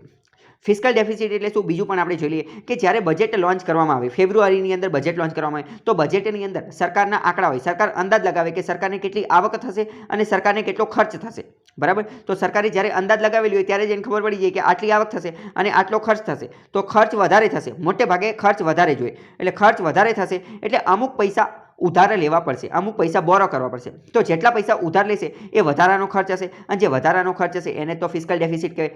એટલે ફિસ્કલ ડેફિસિટ બજેટની અંદર તે બજેટની સાથે સાથે તે કહી દે, બરાબર, કે આટલું આપણે ફિસ્કલ ડેફિસિટ રાખવાનું છે. પરંતુ જ્યારે બજેટ લોન્ચ કરેલું હોય ત્યારે તો માત્ર એનો અંદાજ લગાવેલો હોય, પરંતુ એવું જરૂરી નથી કે એટલું જ તે ફિસ્કલ ડેફિસિટ રહે. આગળ જતાં ખબર પડે કે ખર્ચા તો આપણે ઓકાત બહાર કરી નાખ્યા છે, ખર્ચા ખૂબ વધારે કરી નાખ્યા છે, તો ફિસ્કલ ડેફિસિટમાં પણ વધારો થાય. ફિસ્કલ ડેફિસિટ એટલે શું? ઉધાર લીધેલા પૈસા. શા માટે ઉધાર લીધેલા? કારણ કે આવક ઓછી હતી, ખર્ચ વધારે હતો, તો વધારાના ખર્ચને પૂરો કરવા માટે, પૂરું કરી રહેવા માટે જે ઉધાર લીધેલા હોય એને કહેવાય ફિસ્કલ ડેફિસિટ. તો ખર્ચ વધી ગયા હોય, આવક ઓછી હોય, તો વધારાના ખર્ચ કરવા માટે વધારે પડતા પૈસા ઉધાર લેવા પડે, તો ફિસ્કલ ડેફિસિટમાં વધારો થયેલો છે. કેટલો વધારો? 9 લાખ કરોડનો વધારો થયેલો છે. એટલે કે બજેટના 115% જેટલો થઈ ગયેલો છે. બજેટની અંદર વાત કરેલી હતી કે 9.96 લાખ કરોડ રૂપિયા આપણે ફિસ્કલ ડેફિસિટ રાખવાનું છે, એટલે કે એટલા પૈસા ઉધાર લેવાની જરૂર પડશે. પરંતુ એની કરતાં વધી અને કેટલા થઈ ગયેલા? 9 લાખ કરોડ રૂપિયા થઈ ગયેલા, જે સારી વસ્તુ નથી. આ બધી વસ્તુ કોણે કીધું? તો કે CAGએ કીધું. કોમ્પ્ટ્રોલર એન્ડ ઓડિટર જનરલે આ રિપોર્ટ આપેલો છે. વાત કરીએ કે મેજર ઓફ ગવર્મેન્ટ, સરકાર દ્વારા ડેફિસિટ, રેવન્યુ ડેફિસિટ શું છે? હવે જો આ લેક્ચર ખૂબ મહત્વનો રહેવાનો છે, કારણ કે મેં તમને કીધું આની અંદર પહેલાં તો તમને બધા ડેફિસિટ ખબર પડશે, બધી ખાધ ખબર પડી જશે કે રેવન્યુ ડેફિસિટ શું, ફિસ્કલ ડેફિસિટ શું, પ્રાઇમરી ડેફિસિટ શું, એ બધું અહીંયા હું તમને સમજાવી દઈશ. રેવન્યુ ડેફિસિટનો મતલબ શું? રેવન્યુનો મતલબ શું થાય? પહેલાં તો રેવન્યુ એટલે રોજનું, રેવન્યુ એટલે શું? રોજનું, બરાબર. પછી આની જેવી જ બીજી ડેફિસિટ આવે કેપિટલ ડેફિસિટ. કેપિટલ ડેફિસિટનો મતલબ શું? કે પહેલાં તો એ સમજો કેપિટલનો મતલબ શું? કેપિટલનો મતલબ એવી વસ્તુ કે જ્યાં સરકાર ખર્ચ કરે, તો કંઈક વસ્તુનું નિર્માણ થતું હોય, કંઈક એસેટનું નિર્માણ થતું હોય, કંઈક મોટી બિલ્ડિંગ, કોઈ મોટું ઇન્ફ્રાસ્ટ્રક્ચર બનતું હોય, તો ઇન્ફ્રાસ્ટ્રક્ચર બનાવવા માટે સરકાર કોઈ પણ વસ્તુ, કોઈ પણ પ્રકારના પૈસા વાપરે અને એ પૈસા જો ઉધાર લઈ અને વાપરતા હોય તો એને કહેવાય કેપિટલ ડેફિસિટ, બરાબર. આવી રીતે રેવન્યુ ડેફિસિટનો મતલબ શું? રેવન્યુ એટલે કે આર ઉપરથી તમે યાદ રાખીને, રેવન્યુનો મતલબ રોજનો ખર્ચો કરવા માટે, રોજબરોજનો ખર્ચો કરવા માટે સરકારે કોઈ પૈસા ઉધાર લેવા પડતો હોય તો એને કહેવાય રેવન્યુ ડેફિસિટ. રોજનો ખર્ચો એટલે કેવો? તો સરકારનો રોજનો ખર્ચો એટલે એવું ગણી શકાય કે કર્મચારીઓને આવક આપવી, કર્મચારીઓને પગાર આપવો, પછી સબસિડીના પૈસા, અલગ અલગ યોજનાના પૈસા, તો આ બધાને રેવન્યુ ડેફિસિટ કહી શકાય. રેવન્યુ ડેફિસિટની વ્યાખ્યા આપેલી છે કે સરકારનું રેવન્યુ એક્સપેન્ડિચર, સરકારનો રેવન્યુ ખર્ચ વધી જાય, કોની કરતાં? રેવન્યુ આવક કરતાં રેવન્યુ ખર્ચ વધી જાય ત્યારે રેવન્યુ ડેફિસિટ થાય. તો વધારાના પૈસા ઉધાર લે એને જ કહેવાય રેવન્યુ ડેફિસિટ. રેવન્યુ ડેફિસિટ બરાબર રેવન્યુ એક્સપેન્ડિચર માઇનસ રેવન્યુ રિસિપ્ટ્સ, એટલે કે સરકારનો ખર્ચ માઇનસ સરકારની આવક. ખર્ચ બાદ રેવન્યુ ખર્ચમાંથી રેવન્યુ આવક બાદ કરવાની એટલે રેવન્યુ ડેફિસિટ મળી જાય, ખાધ મળી જાય. રેવન્યુ ડેફિસિટની અંદર માત્ર એવા ટ્રાન્ઝેક્શન, એવા વહીવટ, એવી લેવડ દેવડ જ આવે છે કે જેની અંદર કરંટ ઇન્કમ અને એક્સપેન્ડિચર ઓફ ગવર્મેન્ટ આનો જ સમાવેશ થાય. કરંટ ઇન્કમ હાલની આવકનો જ સમાવેશ થાય છે. સરકાર જે છે એ saving using up the saving. હવે જો અત્યારે આપણને એવું ખ્યાલ આવી રહ્યું છે કે સરકાર જે છે એ બીજા સેક્ટર, અન્ય સેક્ટરની અંદર, ઇકોનોમીના અન્ય સેક્ટરની અંદર જે સેવિંગ પડેલી છે એ સેવિંગનો ઉપયોગ કરી રહી છે, પોતાની બીજી યોજનાની અંદર, બીજા વપરાશની અંદર ઉપયોગ કરી રહી છે. હવે આપણે વાત કરીએ ફિસ્કલ ડેફિસિટનો મતલબ શું છે. ફિસ્કલ ડેફિસિટ બહુ મહત્વની વસ્તુ છે. મેં તમને પહેલાં જ કહી દીધું, ફિસ્કલ ડેફિસિટ એટલે શું? બજેટમાં જે રજૂ કરવાનું કીધું હોય એ જ તે, બરાબર. બજેટમાં જે કીધું હોય કે આખા વર્ષ દરમિયાન સરકારની આટલી આવક થવાની છે અને સરકારનો આટલો ખર્ચ થવાનો છે. આવક ઓછી થશે, ખર્ચ વધારે થશે, વધારાના પૈસા ઉધાર લેવા પડશે અને એ ઉધાર લે એનું નામ જ ફિસ્કલ ડેફિસિટ.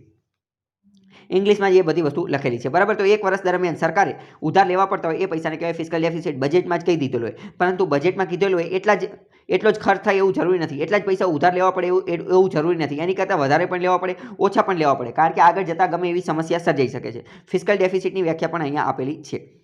જો ફિસ્કલ ડેફિસિટમાં આ વસ્તુ સમજો. Fiscal deficit total expenditure minus revenue receipt plus non ડેપ્ટ ક્રેડિટ પ્લાન્સ. આ પણ ખબર હોવી જોઈએ. Indicates total borrowing. ફિસ્કલ ડેફિસિટની અંદર ટોટલ બોરોઈંગ એટલે કે બધી જ પ્રકારની બોરોઈંગ આવી જાય છે. ઉધાર એટલે ઉધારનો મતલબ જ શું થાય? ઉધારનો મતલબ જ થાય ફિસ્કલ ડેફિસિટ.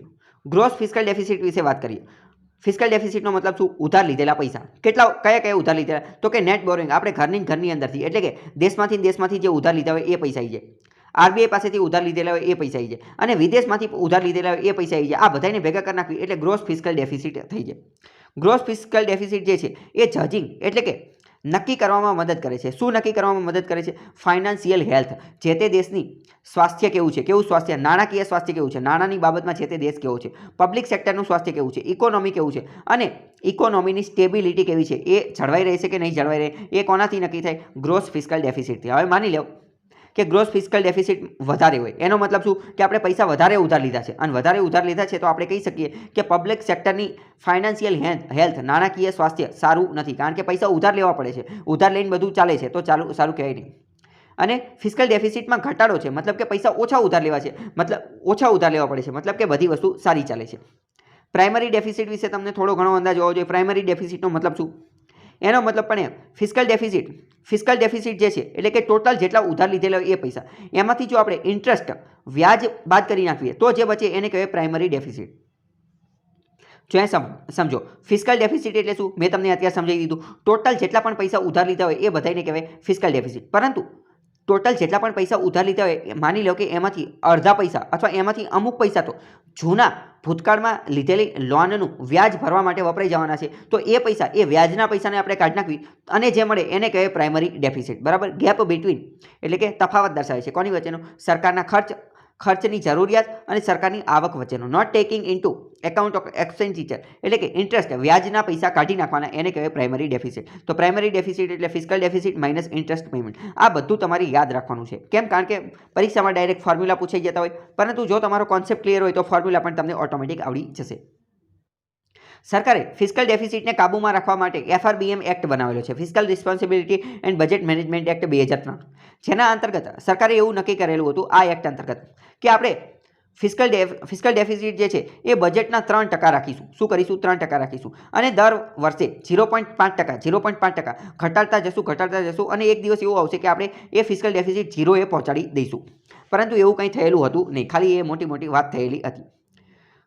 આ જે FRBM એક્ટનો મુખ્ય ઉદ્દેશ્ય શું હતો? તો કે નાણાકીય ડિસિપ્લિન જળવાઈ રહે. બીજું, રિડ્યુસ, ઘટાડો થઈ શકે ભારતના ફિસ્કલ ડેફિસિટની અંદર, ભારતના ઉધાર લેવાના પૈસાની અંદર. ઇમ્પ્રૂવ, સુધારો થઈ શકે મેક્રો ઇકોનોમિક મેનેજમેન્ટની અંદર અને નાણાકીય બાબતની બધા મેનેજમેન્ટની અંદર, પબ્લિક ફંડના મેનેજમેન્ટની અંદર. FRBM 2003નો એક્ટ હતો તો એની અંદર કયા પ્રોવિઝન હતા એની વાત કરીએ તો મેં તમને કીધું ફિસ્કલ ડેફિસિટને 3% સુધી લાવવાનું છે GDPના 2008-9 સુધી, પરંતુ જે હજી સુધી આવેલું નથી. અને પછી જે એન્યુઅલ રિડક્શન ટાર્ગેટ ઓફ 0.3% એ દર વર્ષે ઘટાડવામાં આવશે. રેવન્યુ ડેફિસિટ જે છે એને પણ દર વર્ષે 0.5% ઘટાડવામાં આવશે અને રેવન્યુ ડેફિસિટ જે છે એને તો 2008 સુધીમાં રદ કરી નાખવામાં આવશે, 0 કરી નાખવામાં આવશે. અને ફિસ્કલ ડેફિસિટને કેટલું રાખવામાં આવશે? એને 3% જેટલું રાખવામાં આવશે. પબ્લિક ડેબની અંદર આપણું ઉધાર જે છે એની અંદર ઘટાડો કરવામાં આવશે. FRBM એક્ટની અંદર 2012માં સુધારો પણ કરવામાં આવેલો હતો કેન્દ્ર સરકાર દ્વારા. એમાં શું સુધારો કર્યો હતો? એવો સુધારો કર્યો હતો કે macro economic framework statement, medium term fiscal policy statement અને ફિસ્કલ પોલિસી સ્ટ્રેટેજી સ્ટેટમેન્ટ, આ ત્રણેય સ્ટેટમેન્ટ જે છે આ ત્રણેય પ્રકારના કાગળિયા જ્યારે સરકાર બજેટ રજૂ કરે, એન્યુઅલ ફાઇનાન્શિયલ સ્ટેટમેન્ટ કે જે વાર્ષિક નાણાકીય પત્ર જે 112 નંબરની કલમમાં લખેલું છે, જેને આપણે દેશી ભાષામાં બજેટ કહીએ છીએ, બજેટ લોન્ચ કરે ત્યારે તે આ ત્રણ કાગળિયા એની હારે લોન્ચ કરી દેવાના. એ સુધારો કર્યો હતો 2012માં. અને આ પ્રશ્ન પરીક્ષામાં પૂછાઈ ગયેલો હતો કે બજેટની હારે જે આ મેક્રો ઇકોનોમિક ફ્રેમવર્ક સ્ટેટમેન્ટ રજૂ કરવામાં આવે એ શા માટે રજૂ કરવામાં આવે છે? કારણ કે FRBM એક્ટમાં સુધારો કરીને આપણે એવું લખેલું છે એટલે. પછી 2016ની અંદર આ નંદકિશોર સિંઘની અધ્યક્ષતામાં, NK સિંઘની અધ્યક્ષતામાં એક કમિટી બનાવવામાં આવી હતી. શાની માટે? રિવ્યૂ કરવા માટે, ચેક કરવા માટે. શું ચેક કરવા માટે? FRBM એક્ટ વ્યવસ્થિત કામ કરે છે કે નહીં એની માટે. અને એની માટે એણે સરકારને અમુક પ્રકારની રિકમેન્ડેશન ભલામણ કરેલી હતી. પહેલાં તો શું ભલામણ કરેલી કે સરકારે ફરજિયાત મસ્ટ જીડીપીના 3% તે ફિસ્કલ ડેફિસિટ રાખવું જોઈએ. એટલે કે સરકારે જીડીપીના 3% જેટલા પૈસા જ ઉધાર લેવા જોઈએ, એની કરતાં વધારે પૈસા ઉધાર લેવા જોઈએ નહીં. બીજી વાત કીધેલી હતી કે આને આ 3% જે છે એ 2020 માટે છે અને એને ધીમે ધીમે ઘટાડવા જોઈએ 2020 માટે. 2020-21ની વાત કરીએ તો એ 3% ઘટાડી અને 2.8% કરી નાખવો જોઈએ અને 2023 સુધીમાં એ જે છે એ 2.5% કરી નાખવા જોઈએ. આ ભલામણ કોને કરેલી હતી? આ ભલામણ NK સિંઘે કરેલી હતી, પરંતુ અત્યારે પણ 3% છે, હજી એવું કંઈ આપણે કરેલું નથી. બીજો આર્ટિકલ જોઈએ તો RBI દ્વારા CDS માટેના નિયમો રજૂ કરવામાં આવશે. CDS શું છે? તો કે ક્રેડિટ ડિફોલ્ટ સ્વેપ, એની માટેના નિયમો રજૂ કરવામાં આવશે. CDS શું છે હું તમને ડિટેલમાં અત્યારે જ સમજાવું છું, બરાબર? તો CDS શું છે એ સમજીએ. એક પ્રકારનું ફાઇનાન્શિયલ ડેરિવેટિવ છે, એટલે કે નાણાકીય કોન્ટ્રાક્ટ છે. એટલે કે કોન્ટ્રાક્ટ બે વ્યક્તિઓ વચ્ચેનો કોન્ટ્રાક્ટ છે. CDS credit default swap. Credit એટલે કોઈ વ્યક્તિએ પૈસા આપેલા હોય, કોઈ વ્યક્તિ આપણને ક્રેડિટ આપેલી હોય. ડિફોલ્ટનો મતલબ શું? ડિફોલ્ટનો મતલબ કે કોઈએ આપણને પૈસા આપેલા છે વ્યાજવા અથવા કોઈ પણ રીતે, આપણે દર મહિને એને વ્યાજ આપવાનું હોય અને હપ્તો આપવાનો હોય. હવે માની લો કે કોઈ વખતે કોઈ મહિને આપણે હપ્તો ભરતા નથી, આપણે વ્યાજ ભરતા નથી, મતલબ કે આપણે ડિફોલ્ટ થઈ ગયેલા, આપણે હપ્તો બૂચ મારી દીધો, તો એને કહેવાય ડિફોલ્ટ, બરાબર? તો CDS શું છે એ સમજીએ કે એક રીતનું ફાઇનાન્શિયલ ડેરિવેટિવ છે અથવા કોન્ટ્રાક્ટ છે બે ઇન્વેસ્ટરની વચ્ચેનો, જેના અંતર્ગત ઇન્વેસ્ટર જે છે એ સ્વેપ કરી શકે છે, એટલે કે અદલ બદલ કરી શકે છે, અરસપરસ બદલી શકે છે બીજા ઇન્વેસ્ટર સાથે, બીજા રોકાણકાર સાથે. ઉદાહરણ દ્વારા સમજવાની કોશિશ કરીએ. માની લો કે કોઈ એ વ્યક્તિ છે, કોઈ એ નામનો વ્યક્તિ, એણે કોઈ બી વ્યક્તિને પૈસા ઉધાર આપ્યા. એ વ્યક્તિએ બી વ્યક્તિને પૈસા ઉધાર આપ્યા. એટલે એ કોણ છે? એ લેન્ડર છે, એટલે કે ઉધાર આપવાવાળો. બી કોણ છે? બી બોરોવર છે, એટલે કે ઉધાર લેવાવાળો. હવે એને પહેલાં ખબર પડી ગઈ, એ માની લો કે 1 વર્ષ માટે બીને પૈસા આપ્યા અને એમ કીધું કે દર મહિને તારે થોડા પૈસા આપવાના. તો એ બીને પૈસા આપ્યા. હવે એને ખબર પડી ગઈ કે હવે બીની ઓકાત નથી કે એ મને પૈસા પાછા આપી શકે. એને વહેલા ખબર પડી ગઈ કે બી હવે મને પૈસા પાછા આપી શકશે નહીં, ચૂકવી શકશે નહીં. એટલે કે બી શું કરશે? બી ડિફોલ્ટ કરશે, હપ્તો જે છે એ સ્કીપ કરશે, હપ્તો ભરી શકશે નહીં. એટલે એને પહેલાં ખબર પડી ગઈ કે આવું થવાનું છે. તો એ શું કરશે? એ એક કાર્ય કરશે. એ શું કરશે? એ કોઈ બીજા ઇન્વેસ્ટરને ગોતશે, બીજા ઇન્વેસ્ટરને જણાવશે કે મેં આવી રીતે પૈસા આપેલા છે ને આવો આખો મુદ્દો છે, શું તમે મારી હેલ્પ કરશો? મારે હવે આ રિસ્ક રહેલી છે, જો સામેવાળો વ્યક્તિ ડિફોલ્ટ કરશે તો મારા ઘણા બધા પૈસા ડૂબી જશે. તો આપણે બંને ભેગા થઈ અને આ જે રિસ્ક જે છે એને ડિવાઈડ કરી શકીએ. તો શું તમે મારી મદદ કરશો? તો જો બીજો વ્યક્તિ એ મદદ માટે તૈયાર થઈ જાય તો એને કહેવાય CDS, એટલે કે ક્રેડિટ ડિફોલ્ટ સ્વેપ. જે ડિફોલ્ટ હતી એને સ્વેપ કરી નાખી. તમને પ્રશ્ન થાય કે બીજો વ્યક્તિ આ પ્રકારનું ડિફોલ્ટ થશે એને ખબર જ છે પહેલેથી, તો પણ એ તૈયાર શા માટે થઈ જાય? તો એના ઘણા બધા કારણ છે. પહેલું કારણ કે બીજો વ્યક્તિ જે છે એ પહેલા વ્યક્તિ પાસે એવું કહી દે કે આપણો જેટલો પણ, જો ડિફોલ્ટ થશે તો કંઈ વાંધો નહીં, પરંતુ જો ડિફોલ્ટ નહીં થાય તો જેટલા પણ પૈસા હશે એ આપણે બંનેને 50-50% મળશે, આપણે બંનેને 50-50% મળશે. તો બીજા વ્યક્તિને તો ફાયદો થશે. કેમ? કારણ કે બીજા વ્યક્તિએ તો કંઈ પૈસા આપેલા જ નથી. બધા પૈસા આપ્યા છે કોણે? એ તો પહેલા વ્યક્તિએ જ આપેલા છે. બીજા વ્યક્તિને તો ખાલી રિસ્કમાં ભાગીદાર થવાનું છે, એટલે એ તૈયાર થઈ જાય, બરાબર? જો અહીં આપેલું છે for example, if a lander worried about borrowing, અહીંયા મેં તમને ઉદાહરણ આપેલું એ જ આપેલું, તો CDSનો ઉપયોગ કરી શકાય છે.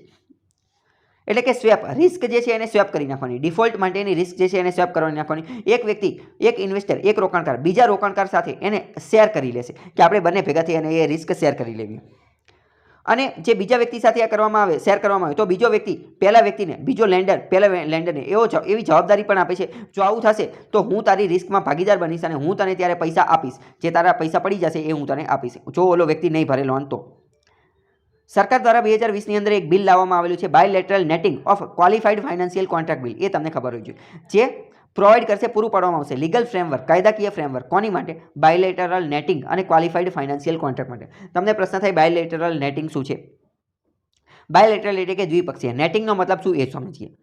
ઓફશોર સેટિંગ, કદાચ કોઈ બે વ્યક્તિ વચ્ચે કોઈ પૈસાના બાબતને લઈ અને વિવાદ થયેલો છે, કોઈ બે પાર્ટી વચ્ચે પૈસાની બાબતને લઈ અને વિવાદ થયેલો છે અને પછી બંને વ્યક્તિ સમાધાન કરે છે અને જ્યારે નક્કી કરવામાં આવે કે આટલી અમાઉન્ટ, આટલા પૈસા તારે મને આપવાના છે અને આટલા પૈસા મારે તારી પાસેથી લેવાના છે, તો એને કહેવાય બાયલેટરલ નેટિંગ. બાયલેટરલ એટલે કે દ્વિપક્ષીય, બે વ્યક્તિઓ ભેગા થઈને નક્કી કરી નાખે કે આપણે આવી રીતે સમાધાન કરશું, એને કહેવાય બાયલેટરલ નેટિંગ. આની તો બાયલેટરલ નેટિંગ કઈ રીતે કરવાનું એની માટે સરકારે કાયદો બનાવેલો છે, એ તમને ખબર હોવી જોઈએ. આ બિલના કી પ્રોવિઝન વિશે અહીં આપેલું છે કે ટ્રેડ, વ્યાપાર વિશે વાત કરવામાં આવશે, દ્વિપક્ષીય ફાઇનાન્શિયલ કોન્ટ્રાક્ટ વિશે વાત કરવામાં આવશે. એપ્લિકેબિલિટી, આની અંદર બાયલેટરલ નેટિંગનો ફાયદો કોણ લઈ શકશે, તો એવી દરેક પાર્ટી આનો ભાગ લઈ શકશે કે જેનું નિયંત્રણ આરબીઆઈ દ્વારા, સેબી દ્વારા, ઈડાઈ દ્વારા, પીએફઆરડીએ દ્વારા અથવા આઈએફએસસીએ દ્વારા થાય છે. જો બેમાંથી કોઈ એક પાર્ટીનું નિયંત્રણ પણ આમાંથી એક દ્વારા થતું હોય તો એ આના અંતર્ગત ફાયદો લઈ શકશે. ક્વોલિફાઈડ ફાઇનાન્શિયલ કોન્ટ્રાક્ટ વિશે વાત કરીએ તો આ પણ બાયલેટરલ કોન્ટ્રાક્ટ, દ્વિપક્ષીય કોન્ટ્રાક્ટ છે. હવે પહેલાં તો ક્યુએફસી એ કોણ કરે, ક્યુએફસીનું ટેગ કોણ આપે. ક્યુએફસી એક પ્રકાર કોઈ પણ પ્રકારના કોન્ટ્રાક્ટ હોઈ શકે છે, એને ખાલી નામ દઈ દે કે ક્યુએફસી, પરંતુ એ નામ આપવાનું કાર્ય કોણ કરે, એ નામ આપવાનું કાર્ય કાં તો આરબીઆઈ કરે, કાં તો સેબી કરે, કાં તો ઈડાઈ કરે, કાં તો પીએફઆઈડી અને કાં તો આઈએફએસસી. આમાંનું કોઈ પણ જો કહી દે કે આ ક્યુએફસી છે તો એ ક્યુએફસી બની જાય. ક્યુએફસી એટલે કે ક્વોલિફાઈડ ફાઇનાન્શિયલ કોન્ટ્રાક્ટ, એક પ્રકારનો કોન્ટ્રાક્ટ છે જેની અંદર એનબીએફસી પણ આ કાર્ય કરી શકે છે. તો આ તમને ખબર હોવી જોઈએ. બીજો આર્ટિકલ જોઈએ તો કેન્દ્ર સરકાર દ્વારા ફરીથી એટલે કે ત્રીજી વાર એર ઇન્ડિયાને વેચવા માટેની કોશિશ કરવામાં આવેલી છે. નિયમોમાં થોડો રિલેક્સ કરેલો છે, નિયમો હળવા કરેલા છે, તેમ છતાં પણ હજી સુધી કોઈ આ એર ઇન્ડિયા ખરીદવામાં આવેલું નથી. આની પહેલાં સરકારે કીધેલું હતું કે એર ઇન્ડિયાને 74% વેચવામાં આવશે, કોઈ ખરીદવાનું હોય. સરકારે પછી કીધું 100% વેચી નાખી તોય ખરીદવાનું હોય, અને હવે અત્યારે ત્રીજી વાર નિયમો હળવા કરેલા છે. બીજો આર્ટિકલ જોઈએ પર્યાવરણ વિશે તો કેન્દ્ર સરકાર દ્વારા એક કમિશનની નિમણૂક કરવામાં આવી છે, એક કમિશન બનાવવામાં આવ્યું છે. કોની માટે, તો કે એનસીઆર, નેશનલ કેપિટલ રિજન, દિલ્હીની અંદર જે પ્રદૂષણ વધી રહ્યું છે એની માટે એક કમિશનની નિમણૂક કરી નાખેલી છે, એક કમિશન બનાવી દીધેલું છે અને કેન્દ્ર સરકારે આ કમિશન ઓર્ડિનન્સના માધ્યમથી બનાવેલું છે. તો તમને પ્રશ્ન થાય શું આની પહેલાં એક કમિશન હતું જ નહીં? ના, આની પહેલાં પણ એક કમિશન હતું. એ 22 વર્ષ જૂનું કમિશન હતું, એને રદ કરી નાખેલું છે, એનું વિઘટન ડિસોલ્વ કરી નાખેલું છે. 22 વર્ષ જૂનું કમિશન હતું, એનું નામ શું હતું? Environmental pollution prevention and control authority, SOT authority હતું. એક પ્રકારનું કમિશન હતું પરંતુ ઓથોરિટી સ્વરૂપે કાર્ય કરતું હતું. હવે એને રદ કરી નાખેલું છે અને એની બદલે કેન્દ્ર સરકારે એક પરમેનન્ટ બોડી બનાવી નાખેલી છે. પરમેનન્ટ એટલે કે કાયમી બોડી કાયમી કમિશન બનાવેલું છે જે વર્ક કરશે તો કે નેશનલ કેપિટલ રિજિયનની અંદર એર ક્વોલિટી, હવાની ગુણવત્તા જળવાઈ રહે એનું મેનેજમેન્ટ માટેનું કાર્ય કરશે. આની અંદર રાજ્યના પણ સભ્યો છે. ઓર્ડિનન્સ દ્વારા, વટહુકમ દ્વારા આ વસ્તુ બનાવવામાં આવી છે. પ્રેસિડેન્ટ 1, 2, 3 અનુસાર વટહુકમ રજૂ કરે છે. 6 જેટલા સભ્યો આના પરમેનન્ટ મેમ્બર હશે. રાજ્યના સભ્યો પણ આની અંદર નોમિનેટ કરવામાં આવશે. મિનિસ્ટર લોકો પણ આમાં ભાગ લેશે. આના રૂલ્સ જે છે એ એન્ફોર્સમેન્ટ કરવાનું એટલે કે કાયદો લાગુ કરવાનું કાર્ય હશે, નિયમોનું લાગુ પાડવાનું એ બધું કાર્ય હશે. દિલ્હીમાં હવાનું પ્રદૂષણ આટલું બધું વધારે શા માટે છે એ આપણે જોઈએ. પહેલાં તો એ સમજો, દિલ્હીમાં હવાનું પ્રદૂષણ વધારે છે એનું એકમાત્ર મુખ્યત્વે પ્રથમ નંબરનું જો કોઈ કારણ હોય તો કયું છે? એ સ્ટબલ બર્નિંગ નથી. બરાબર, પ્રથમ નંબરનું જો કોઈ કારણ હોય તો તે શું છે? તો વાત કરીએ ઓક્ટોબરનો મહિનો જોઈએ જે અત્યારે ચાલે છે. તો ઓક્ટોબરના મહિનાની અંદર તમને ખ્યાલ હશે, ઓક્ટોબરના મહિનાની અંદર મોન્સૂન, ચોમાસું જે છે એ આપણને ગુડ બાય કહે છે. એટલે કે ચોમાસું ભારતમાંથી જતું રહે છે. બરાબર, આપણને ગુડ બાય કહે છે. જૂન જુલાઈની આજુબાજુ જે ચાલુ થયું હોય એ ઓક્ટોબરમાં જતું રહે છે. અને ઓક્ટોબરની અંદર ચોમાસું જ્યારે જતું હોય ત્યારે ભારતની અંદર પવનની દિશા કઈ હોય છે? નોર્થ વેસ્ટ તરફ હોય છે. નોર્થ વેસ્ટ તરફ એટલે કે હવે જો આ માની લો કે ભારતનો નકશો આવી રીતે આપણે દોરીએ કે અહીંયા ઉત્તર, અહીંયા દક્ષિણ, અહીંયા પૂર્વ અને અહીંયા પશ્ચિમ. તો ભારતમાં ઓક્ટોબર દરમિયાન પવનોની દિશા નોર્થ વેસ્ટ હોય છે. એટલે કે આ બાય ઉત્તરથી પશ્ચિમ તરફ વહેતા હોય છે. ઉત્તરથી પશ્ચિમ તરફ, ઉત્તરથી પશ્ચિમ તરફ.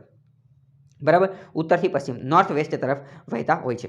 તો હવે આના કારણે ઘણી બધી વાર કેવું થતું હોય છે કે આના કારણે પાકિસ્તાન અને અફઘાનિસ્તાન તરફથી ધૂળની ડમરી જે છે અથવા ધૂળના જે રજકણો જે છે એ દિલ્હીની અંદર આવી જાય છે. કારણ કે આ જે પવનો જે છે, આજે વિશાળ પવનો જે છે એ અહીંયાથી ઘણા બધા પવનોને એ બધું આ ધૂળને, રજકણો, ડસ્ટને એ બધું અહીંયાથી લઈને આવી જાય છે. એના કારણે દિલ્હીમાં પ્રદૂષણ વધી જાય છે. પછી પવનની ગતિ જે છે એ દિલ્હીની અંદર આવી અને ઘટી જાય છે. એની ઝડપ ઘટી જાય છે. કેમ? કારણ કે દિલ્હી એક લેન્ડલોક પ્રદેશ છે. એની આજુબાજુ કોઈ સમુદ્ર કે એવું કંઈ છે નહીં. બીજું, એની આજુબાજુ કોઈ મોટો પર્વત પણ છે નહીં. એની આજુબાજુ સમુદ્રના ઠંડા લહેરો પણ હોતી નથી. એટલે અહીંયા પવન ઘટી જાય છે અને બધી વસ્તુ જે છે, બધા જ રજકણો, બધા જ ધૂળ, બધા જ ડસ્ટ એ અહીંયા ફસાઈ જાય છે. પાકિસ્તાન અને અફઘાનિસ્તાનથી જે આવેલી હોય એ બધી દિલ્હીમાં ફસાઈ જાય છે. બીજું કારણ છે સ્ટબલ બર્નિંગ. સ્ટબલ બર્નિંગમાં ઘણા બધા ટોક્સિક ઝેરી પોલ્યુટન્ટ્સ હોય છે, જેમ કે મિથેન, VOC એટલે કે વોલેટાઇલ ઓર્ગેનિક કમ્પાઉન્ડ્સ, કાર્સિનોજેનિક પોલિટેક્ટિક્સ, કાર્બન મોનોક્સાઇડ, આ બધી વસ્તુ હોય છે. પછી વાહનોના ધુમાડાના કારણે પણ દિલ્હીનું પ્રદૂષણ વધે છે. PM2.5નું પ્રમાણ એમાં વધુ હોય છે. પાર્ટિક્યુલેટ મેટર, ડસ્ટ સ્ટોર્મના કારણે થાય છે. ટેમ્પરેચરમાં વધારા ઘટાડાના કારણે થાય છે. ફટાકડા ફોડવાના કારણે દિલ્હીનું ઘટે છે. પછી કન્સ્ટ્રક્શન એક્ટિવિટીઝ એટલે કે દિલ્હીની અંદર જે બાંધકામની પ્રવૃત્તિઓ ચાલુ છે એના કારણે આ ધૂળની રજકરણને ડમરીને એ બધું ઉડતું હોય છે. પછી વેસ્ટ બર્નિંગ, બધું સળગાવવામાં આવે છે, એ બધું એનું કારણો છે. પછી તો શું સરકારે આની માટે કંઈ કાર્ય કરેલું છે કે નહીં, કોઈ પગલાં ભરેલા છે કે નહીં? તો આ સરકારે અમુક પ્રકારના કાયદા કરેલા છે. પહેલું કે ખેડૂતોને સબસિડી આપે છે. કોની માટે? ખરીદવા માટે. શું ખરીદવા માટે? હેપી સીડર ખરીદવા માટે. જો હેપી સીડર ખરીદી લે તો જે સ્ટબલ જે છે, જે વધારાનો કચરો, વધારાનું જે રેસિડ્યુ જે છે એને સળગાવવાની જરૂર પડે નહીં, સ્ટબલ બર્નિંગની જરૂર પડે નહીં, અને હેપી સીડરમાં એ વસ્તુ ઓટોમેટિક મેન્યોર થઈ જાય. બરાબર. ઇલેક્ટ્રિક વ્હીકલ ઉપર સરકાર વધારે સમર્થન આપી રહી છે. પછી ગ્રેપનો અમલીકરણ કરી રહી છે. ગ્રેપ શું છે? Graded response action plan. આને કોમ્બેટ કરવા માટે national AQI air quality index રજૂ કરેલો છે, જેના કારણે લોકોને બધી માહિતી મળે. તો આવી બધી વસ્તુ સરકાર કરી રહી છે. તો આજ માટે આટલું રાખીએ. બાકી આ બધી જગ્યાએ તમે જોડાઈ શકો છો. ઇન્સ્ટાગ્રામ, ટેલિગ્રામમાં તમે સ્ટડી ટેલરને ફોલો કરી નાખશો અને જોઈન કરી નાખશો તો PDF મળી જશે અને નવા ફોટા અને ગ્રાફિક સ્વરૂપે માહિતી પણ મળી જશે. આ પ્રશ્નના જવાબ કમેન્ટ બોક્સમાં આપવાના છે. IIP શું છે? Index of industrial production. કોના દ્વારા રજૂ કરવામાં આવે છે અને એમાં મુખ્યત્વે કઈ કઈ ઇન્ડસ્ટ્રીઓ આવે છે? આસામના રાજાઓ ભૂતકાળમાં કોણ હતા? CIC, ચીફ ઇન્ફોર્મેશન કમિશનર અથવા તો માહિતી કમિશનર. એની કમ્પોઝિશન, એની રચના કેટલી છે, એટલે કે એમાં કેટલા વ્યક્તિ હોય એ તમારે કહેવાનું છે. તુર્કીની કરન્સી કઈ છે એ તમારે કહેવાનું છે. અને 8 કોર ઇન્ડસ્ટ્રી કઈ છે એ તમારે કહેવાનું છે. તો આજ માટે આટલું રાખીએ. બાકી કાલે મુલાકાત થશે. ત્યાં સુધી જોડાયેલા રહો સ્ટડી ટેલર ધ હાર્દિક સાથે.